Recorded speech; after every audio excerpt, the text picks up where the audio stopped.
আপনাদের হিন্দু বন্ধু আছে না? এই হিন্দুদের সাথে যখন কথা বলবেন উল্টাপাল্টা কথা না বলে এই 10টা পয়েন্ট নিয়ে আলোচনা করবেন। আপনাদের অফিসে হিন্দু কলিগ আছে না?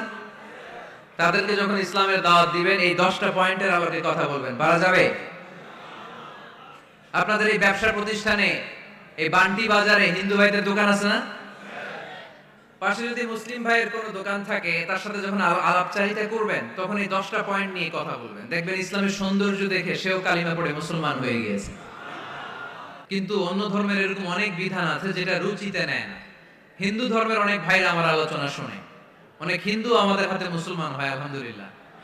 হিন্দু ধর্মের প্রতি শ্রদ্ধা রেখেই বলছি, তাদের ধর্মে একটা বিধান আছে যে আপনি ভালো হিন্দু হতে চাইলে আপনাকে গোমূত্র পান করতে হবে, মানে গরুর পেশাব পান করতে হবে। এবং অবাক করার কাণ্ড, তারা ইন্ডিয়া থেকে এটাকে রপ্তানি করে ইউরোপ আমেরিকাতেও পাঠায়। কারণ ইউরোপ আমেরিকার যে হিন্দুরা আছে সেখানকার সুপার স্টোর থেকে, শপিং মল থেকে ওইটা কিনে কিনে পান করে। আপনারা যদি বলে এই যে এক বোতল নিয়ে আসছি গরুর পেশাব, এটা খাইলে তোর 1 কোটি টাকা দিন, খাইবেন? আমি কমু তুই নিয়ে আইসস, তুই খা, ঠিক কিনা? কারণ আমাদের রুচিতে এটা ধরে না, ইসলামটা আমাদেরকে শিখায় নাই। তো ইসলামটা হচ্ছে রুচিসম্মত ধর্ম, স্বভাব সুলভ ধর্ম। তারপর হিন্দু ধর্মে ছোট বাচ্চাদেরকে পবিত্র করতে হলে, মেধাবী করতে চাইলে গোবরের স্তূপ করে ওখানে ফেলে দিতে হয়। ওই বাচ্চা ছুটে আসবে, কান্না করবে, আবার ফেলতে হবে। ওর গা গোবর দিয়া একেবারে বিউটি পার্লারিং করে তারপরে ওর গোসল করাইলে ও খুব ভালো হয়ে যাবে, এরকম আইডিওলজি তারা বিলিভ করে। তো এটা একটা প্রাণীর মল কারো গায়ে মেখে পার্লারিং করা, এটা কি আমাদের আকলে ধরে? আমাদের ধর্মে এরকম কোনো বিধান আছে? হিন্দু ভাইরা যদি থেকে থাকো, just ponder on the news, এই বিষয়গুলোর উপর একটু থিঙ্ক করো, একটু ভাবো, চিন্তা করে দেখো। ইসলাম হচ্ছে দ্বীনুল ফিতরা, স্বভাব সুলভ ধর্ম। এইখানে মনে মানে না এরকম কোনো বিধান আল্লাহ দেয় না। হিন্দু ধর্মে একটা নিয়ম আছে, শুধু ব্রাহ্মণরাই বেদ, রামায়ণ, মহাভারত এগুলো ধরতে পারবে, নিম্ন বর্ণের হিন্দুরা ধরতে পারবে না। আমাদের ইসলামে এগুলো আছে? কোরআন শুধু আমরাই ধরতে পারবো, আপনারা পারবেন না। অনেকে এরকম বলে যে আলেমরা কোরআন ধরবে, অন্যরা ধরতে পারবে। যে বৈশিষ্ট্যগুলো থাকার কারণে গোটা বিশ্বে মুসলমানেরা নির্যাতিত হওয়ার পরেও ইসলামের জয় জয়কার, সেই 10টা বৈশিষ্ট্যের প্রথম বৈশিষ্ট্যের নাম হচ্ছে আর রাব্বানিয়া। আওয়াজ করে আমার সাথে সাথে বলেন আর রাব্বানিয়া। আবার পড়েন আর রাব্বানিয়া। এর মানে হচ্ছে এই ধর্মটা রবের টেক কেয়ারে চলে, এটা রবের দেয়া ধর্ম, এটা মন মস্তিষ্ক প্রসূত কোনো ধর্ম। পৃথিবীর অনেক ধর্ম আছে মানুষের বানানো, ইচ্ছে মতো ধর্মগ্রন্থের মধ্যে যা মনে চায় লিখে দিছে, এরকম ধর্মগ্রন্থ আছে না নাই? কিন্তু আমাদের কোরআনের যতগুলো আয়াত, যতগুলো সূরা, এর একটা আয়াতে কেউ কোনো চেঞ্জ করতে পারছে? আমি আরবি বুঝি না, আমি বঙ্গানুবাদ করে কোরআন বুঝবো, কোরআনের দাওয়াত করবো, চিল্লা এখন ঠিক কিনা? বাল্লিগু আন্নী ওয়ালাউ আয়া, প্রত্যেকই প্রেরণার বাণী বাহকের কাজ করতে হবে। যতটুকু জানি পৌঁছে দিব। আমি বেশি জানি তো আমি বেশি বেশি ছড়াবো। আপনি জানেন শুধু লা ইলাহা ইল্লাল্লাহ, এইটাই আপনি ছড়াই দিবেন, ঠিক কিনা? কেউ যদি বলে কোরআন পড়া যাবে না, ধরা যাবে না, এটা বুঝা পড়া আলেমদের কাজ, শুনবেন না। ক্ল্যারিটি, গোজামিল নাই, কোনো গোজামিল নাই। আমি যদি কোরআনের আয়াত ভুল করি, আমরা ধরতে পারবেন না। আপনি কোরআনের আয়াত ভুল পড়ছেন, ঠিক করে নেন, আমি ঠিক করে নেব, ঠিক কিনা? কোনো গোজামিল নাই। আল বুদুহ, জল জল সূর্যের মতো আল্লাহ ইসলামকে রেখে দিয়েছে, আলহামদুলিল্লাহ পড়েন। এই ইসলামের বিজয়কে কেউ ঠেকায় রাখতে পারবে না। ইসলামের বিজয়ের অংশীদার আমরা হতে চাই, এই ইসলামকে আমরা মানতে চাই। কতক্ষণ? বুঝলা গেছি? ইসলাম মানবো কতক্ষণ? ইসলাম মানবো কোনখানে? মনে থাকবে? কথা দিলেন তো? যে আয়াত দিয়ে শুরু করেছি ওইটা দিয়ে শেষ করি। ومن يبتغي غير الإسلام دينا فلن يقبل منه وهو في الآخرة من الخاسرين। ইসলাম ছাড়া অন্য কোথাও যদি কেউ কল্যাণ তালাশ করে, ধর্ম তালাশ করে, সেটা আল্লাহ গ্রহণ করবে না। লোকটা হবে আখিরাতে হাই হাই কোম্পানির ম্যানেজার। আমরা কি হাই হাই কোম্পানির ম্যানেজার হতে চাই? ইসলামকে আমাদের জীবনের আদর্শ বানাতে চাই, ঠিক কিনা? সাইয়েদনা ওমর ফারুক বলতেন, নাহনু কওমুন আ'আজ্জানাল্লাহু বিল ইসলাম, আমরা তো এমন জাতি যেই জাতিকে আল্লাহ তাআলা ইসলাম দিয়ে সম্মানিত করেছে।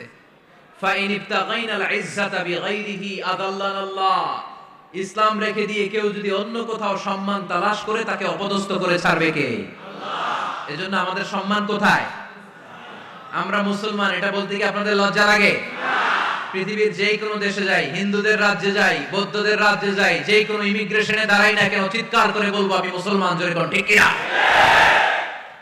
We are proud of Islam. ইসলাম আমার অহংকার, ইসলাম আমার গর্ব, ইসলাম আমার আল্লাহর দেয়া ধর্ম। এজন্য ইসলামের বিজয়কে কেউ ঠেকিয়ে রাখতে পারবে না। আমি প্রায় উদাহরণ দিয়ে, উপমা দিয়ে বলি, ইসলাম হচ্ছে চারা বীজের মতো। চারা বীজ মাটিতে ঢুকিয়ে দিলে এটা উপরের দিকে ওঠে।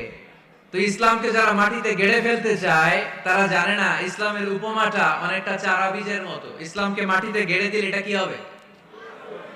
জোরে বলেন, আরো জোরে বলেন। উপরের দিকে গর্জে উঠবে। এই যে উপমা দিছি, এটা নিয়েও আবার অনেকে ভুল ধরে, আসরা নাই। আল্লাহ নিজেই কোরআনে উপমা দিয়েছেন, মাসালুল লাযীনা ইউনফিকুনা আমওয়ালাহুম ফি সাবিলিল্লাহি কামাসালি হাব্বা, যারা আল্লাহর রাস্তায় দান করে এই দানের উপমা হচ্ছে একটা চারা বীজের মতো। সুবহানাল্লাহ পড়ে। এই চারা বীজ থেকে 7টা শীষ বের হয়, প্রতিটা শীষে জন্ম নেয় শত শস্য দানা। আল্লাহ যারে চায় ইচ্ছা মতো রিজিক দিয়ে তার জীবনকে পূর্ণাঙ্গ করে দেয়। সুবহানাল্লাহ পড়ে। এজন্য আল্লাহ বললেন, ইসলাম হলো আমার একমাত্র মনোনীত ধর্ম।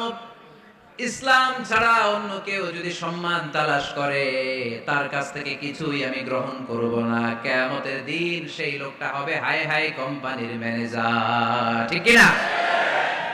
এজন্য আমরা একটা ধর্মকেই মানতে চাই। চিল্লায় বলেন তো, ধর্মটার নাম কি? ইসলাম ছাড়া অন্য কিছু মানি না, ইসলাম ছাড়া অন্য কিছু মানি না, মানব না। বিষ্ণু ঈসা ইসলাম বলেছেন, এই ইসলামের বিজয়কে কেউ ঠেকিয়ে রাখতে পারবে না। তার কারণ, ইন্নাল্লাহা যাওয়ালি আল আরদা, নিশ্চয় আল্লাহ তাআলা এই জমিনটাকে আমার জন্য সংকুচিত করে ছোট করে দেখিয়েছে। ফারাআইতু মাশারিকাহা ওয়া মাগারিবাহা, আমি এই পৃথিবীর ডানে বায়ে সামনে পেছনে সবটা দেখেছি। আর আমার চোখ যতদূর পৃথিবী দেখেছে ততদূর জায়গায় আল্লাহ আল্লাহু আকবারের ধ্বনিকে পৌঁছে দিবে। তাই এই ইসলামের বিজয়কে কেউ থামাতে পারবে না। গোটা বিশ্বব্যাপী আজ ইসলামের জয় জয়কার। কালিমা পড়ে অন্যান্য ধর্মের লোকেরা আজ মুসলমান হয়ে যাচ্ছে, ঠিক কি না? আমাদের তাফসীর মাহফিল গুলোতেও অনেক হিন্দু ভাইরা কালিমা পড়ে মুসলমান হয়, আপনারা শুনছেন? আলহামদুলিল্লাহ কইবেন না? আলহামদুলিল্লাহ। গোটা বিশ্বের সবচেয়ে নির্যাতিত ধর্মের নাম হচ্ছে ইসলাম। সবচেয়ে নিষ্পেষিত, খালি মাইর খায়। ফিলিস্তিনে মাইর খায় কারা? মুসলমান। কাশ্মীরে মার খায় কারা? ইরাকে, বার্মায়, আমাদের টেকনাফে, গোটা বিশ্বে মুসলমানেরা মার খায়। কিন্তু তারপরেও বিধর্মীরা তাদের ধর্ম বাদ দিয়ে এই ইসলামের ভেতরে ঢোকার জন্য প্রতিযোগিতা শুরু করে দিয়েছে। ইউরোপ আমেরিকাতে মসজিদের সংখ্যা বেড়ে যাচ্ছে। তাদের যে খ্রিস্টানদের গির্জা, এগুলো তারা বিক্রি করে দিচ্ছে। মুসলিম কমিউনিটি ওই গির্জারে মসজিদ বানায় ফেলতেছে। এই ইসলামের বিজয়কে কেউ ঠেকায় রাখতে পারবে না। যেহেতু ইসলামের বিজয় অবশ্যম্ভাবী, আমরা ইসলামের সাথে মিলে থাকতে চাই, মিশে থাকতে চাই। আমরা বিজয়ের অংশীদার হতে চাই। কি আছে ইসলাম ধর্মে যে কারণে গোটা বিশ্বে ইসলাম নির্যাতিত এবং নিষ্পেষিত হওয়ার পরেও ইসলামের জয় জয়কার? আজকে আমাদেরকে জানতে হবে কি আছে ইসলামে। What is the characteristics of Islam? কি বৈশিষ্ট্য রয়েছে ইসলামে? কি বৈশিষ্ট্য দিয়ে আল্লাহ তাআলা বৈশিষ্ট্যমণ্ডিত করেছেন? আজকে এই সংক্ষিপ্ত পরিসরে ইসলামের 10টি বৈশিষ্ট্যের কথা আমরা শুনবো। আওয়াজ করে পড়েন ইনশাআল্লাহ। কোরআনের একটা শব্দে কেউ কোনো পরিবর্তন ঘটাতে পেরেছে? একটা নোক্তার মধ্যে চেঞ্জ করতে পারছে? এক আয়াতে আল্লাহ কোরআনে বলেছেন, ফাআবাউ আইয়ুদাইফুহুমা, মানে দুইজন নবী এসেছিল ইহুদিদের কাছে, ইহুদিরা তাদেরকে মেহমানদারি করায় নাই। এটা একটা বদনাম না? ওমরে ফারুক যখন রাদিয়াল্লাহু তাআলা আনহু মদিনার খলিফা, ইহুদিদের একটা দল ওমরে ফারুকের সাথে সাক্ষাৎ করে এসে বলে, ওমরে ফারুক, তোমাদের কোরআনে আমাদের ইহুদিদের ব্যাপারে একটা বদনাম আছে। কি বদনাম? এই আয়াতে তোমাদের আল্লাহ বলেছে ফাআবাউ আইয়ুদাইফুহুমা, মানে দুইজন পয়গম্বর এসেছিল আমাদের কাছে, কিন্তু আমরা এগরে খাওয়াই নাই, এরা ক্ষুধার্ত ছিল। কিয়ামত পর্যন্ত তোমরা এই আয়াত তেলাওয়াত করবে আর মানুষ আমাদেরকে গালি দিবে। তো গালাগালির দরকার নাই, চলো একটা মিউচুয়ালে যাই। কি যাই? Mutual understanding. বেশি কিছু করা লাগবে না। এই ফাআবাউ আইয়ুদাইফুহুমার আবাওর যে বায়ের নোক্তাটা, এইটা সরাই দিয়ে তুমি উপরে দুইটা নোক্তা দিয়ে বারে তা বানায় দিবা। তাহলে অর্থ হবে ফাআতাও আইয়ুদাইফুহুমা, মানে দুই নবী আসছে আর ইহুদিরা তা করে খাওয়াইছে। ওমরে ফারুক বলে কি লাগবে? কয় এক নোক্তা চেঞ্জ করা লাগবে। কয় একটু দাঁড়া। এরা তো মহা খুশি, আজকে আমাদের মিশন কমপ্লিট। ওমরে ফারুক ঘরের ভিতরে ঢুইকা একটা তলোয়ার নিয়ে আসছে। কয় কার কার লাগবে এদিকে আয়। সব দিছে দৌড়। সুবহানাল্লাহ কইবেন না?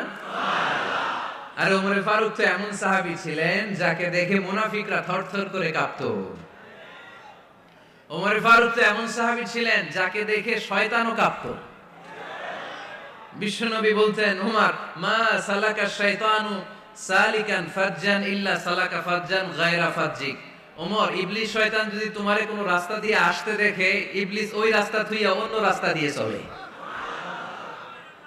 আমাদের দেশে আমাদের ছেলেমেয়েরা যখন খেতে চায় না, আমরা বলি আম্মু তাড়াতাড়ি খাও, ভাল্লুক আসবে, বাঘ আসবে, বিড়াল আসবে, বলি না? আপনাদের বান্টিতে কি বলেন? আপনার ছোট মেয়েটা রাতের খাবার খেতে চায় না, খাবার নিয়ে পিছে পিছে দৌড়াইতেছেন, মা খাও, কি আসবে বলেন? বিলাই। আর কি বলেন?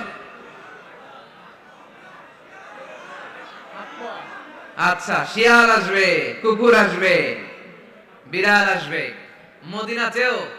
মদিনাতেও মদিনার মায়েরা বাচ্চাদেরকে রাতে খাওয়াতে পারতো না, তখন বাচ্চাদেরকে বলতো মা তাড়াতাড়ি খাও, হা হুয়া ইয়াতি ওমর, ওই যে ওমর আসতেছে। ওমর ফারুকের নাম শুনলে ভয়ে চুপটি মেরে বাচ্চাগুলো খেতে শুরু করতে পড়েন। সুবহানাল্লাহ।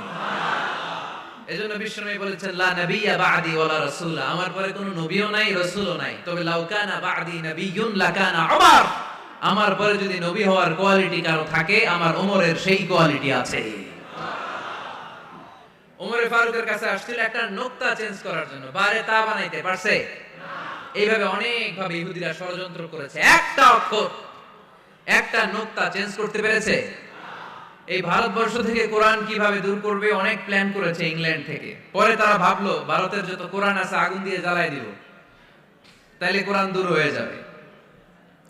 পরে তাদের আরেক কমিটি রিপোর্ট করলো, না, আমরা এসে অডিট করে দেখলাম এরা শুধু কাগজেই কোরআন লিখে রাখে না, এদের হেফজখানাগুলোতে বাচ্চারা মাথা ঢুলতে ঢুলতে কোরআন পড়ে পড়ে সিনার ভিতরে ঢুকায় রাখে।